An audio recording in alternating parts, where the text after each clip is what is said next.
learned about the Mobility Theater Group one day when I was looking online for events happening and things to do with my daughter near Danvers, Salem area. And I saw this community call for volunteers to help get started this theater group that was forming at Hawthorne Hill, which is a rehabilitation home in Danvers.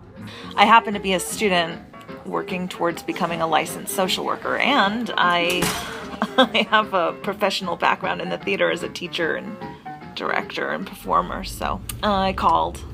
I spoke with Charlie, who explained that what he wanted to do was to start this group, mainly for people with physical disabilities, to come together and explore things like script reading, improvisation, monologues, and eventually working toward performing a full-length play.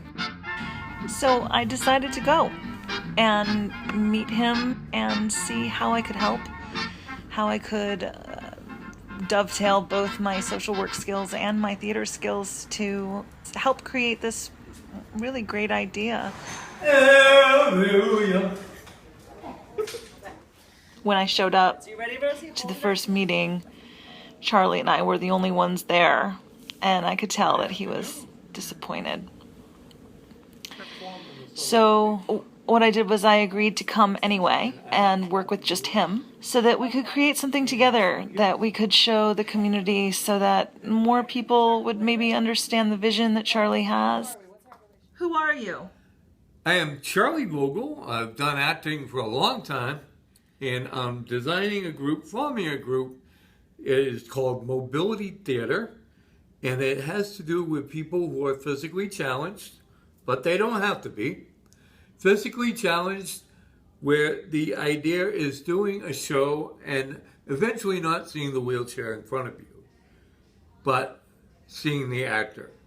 I have diabetes, and due to the diabetes, I had a cut on my foot, infected, and before I knew it, I was not able to move around like I was, and they decided to take my leg. And I don't know where they put it, but I don't have it. People tend to look at you like you do not have intelligence. You can still use your mind. You can still use your intelligence. You can still have fun. And that's what Mobility Theater is all about. You're going to do just what you did before. So what I want you to do is put the script down and want you to imagine that you're at the bleachers watching that ball game, and let me see you yell at that game. Hey, I can't believe it. All right, can you use your arms? Good. Learn how to play the game. Perfect. Or go home. Nice. Unbelievable. And you can start thinking like the character, and you can start seeing the environment around you, and you're not so hung up on what am I supposed to say next. Theater is feeling the energy of a character, of a place, of a play, of the people watching, of the people standing next to you. We finally got a man on base. I'm saying. No, don't worry about what you're saying. Remember what we said. It doesn't even matter what you say. Unbelievable. People are just... Wow, look at that. Yeah. Hey, watch where you're going. Now what are you, blind? You're talking to the guy, you're talking to the referee. Oh, what are you, blind? Hi, my name is James Leahy. I'm 23 years old. I'm currently pursuing my bachelor's degree in history and teaching, and I am 100% blind. Some of the times I've felt the best in my entire life are on stage, in front of an audience. I always felt safe in the theater. I always felt like it was my place. Theater makes me alive, and I've struggled with staying alive. I mean, I suffered from depression for longer than I knew. Like I said, I stopped doing theater in freshman year, and maybe I shouldn't have, but a year and a half later, I had reached a point where I didn't want to be alive anymore.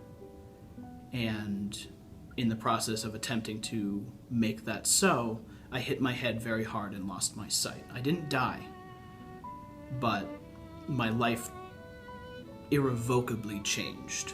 Being in this room with Charles earlier and pretending to be his son while he yelled at a baseball game, I felt alive again. Just the community of people that do theater and the community that you build doing a play or doing improv, it makes your person more whole.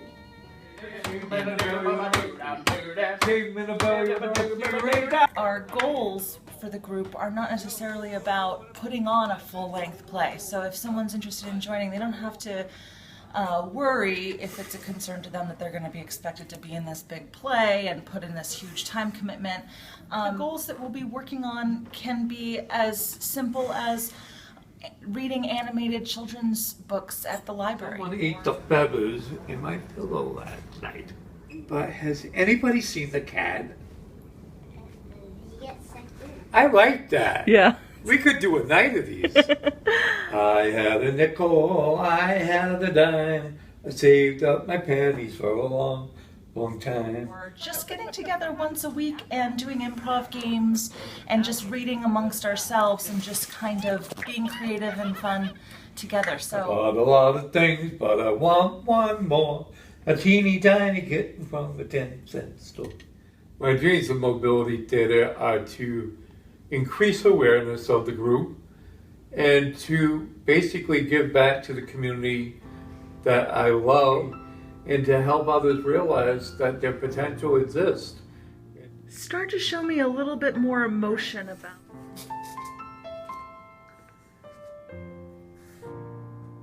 Really see the things that are in front of you. Start to visualize them and take your time so that we start to see them. I don't make myself merry at Christmas. Mine occupies me constantly. Please kindly leave my offices while I'm still smiling.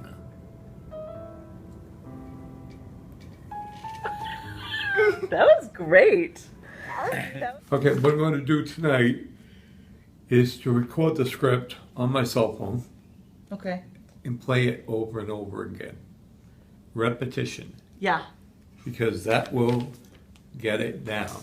I'll tell you, when I did the play, Souls of the Sea, it took for 9,000 years to get it. But that night that we went on, click, click, click. Learn those lines, get them in your bones so that we can start having fun and being creative. And I can't do it looking at the wall. We need people. Mm-hmm. And if you would like to join me, you're more than welcome. If you have a handicap, more than welcome. If you don't, you're still welcome. Also, if you have a physical disability, don't hide in it. Bring it out. Eliminate that physical handicap by your voice, by your acting ability, by your mobility of your arms, your legs, whatever doesn't move. Emphasize the other part. I hope it continues. What you say, you worry so, but you can't take the dough when you go, go, go. So keep repeating it's the berries, for the strongest oak must fall. The sweet things in life to you were just loaned, so how can you lose what you've never owned? Life is just a bowl of cherries, so live and love it all. People are queer, they're always crowing, scrambling and rushing about. Why don't they stop someday, address themselves this way?